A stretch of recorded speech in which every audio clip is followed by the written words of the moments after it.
So சீமான் ஒரு தொண்டர்களை விஜய் சாப்பிடுறாரு. சீமானுடைய தொண்டர்கள் டெஃபினட்டா அவர் கஷ்டப்பட்டு உருவாக்கிய லாங் டேர்ம் ஸ்ட்ராங் மைண்டட் தொண்டர்கள்ல கொஞ்சம் பேர் ஒரு அவரை பொறுத்த வரைக்கும், ஏன்னா அவரு யாரோடையும் கூட்டணியே போகாம கஷ்டப்பட்டு சோளா ம். வளர்ச்சியுடைய காரணமே முழு உழைப்பு அவர் தானே. அந்த மாதிரி உழைச்சி அவர் டெவலப் பண்ண ஸ்ட்ராங்காக நம்மளோட ட்ராவல் பண்ணுவோம் கடைசி காலம் வரைக்குங்கிற மாதிரி உருவாக்கின ஆள் சினிமாவில் ஏற்கனவே ஈடுபட்டு ஸோ விஜய் அப்படி விஜய் தப்புன்னு அடிச்சுன்னு போயிறாரு. வந்ததுனால ஆமாம் இந்த சினிமாவுக்கு அந்த தாக்கம் இருக்கு.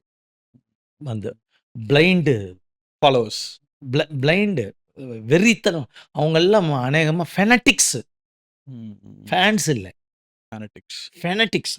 இந்த ஃபேனாக இருக்கிற வரைக்கும் ப்ராப்ளம் இல்லை.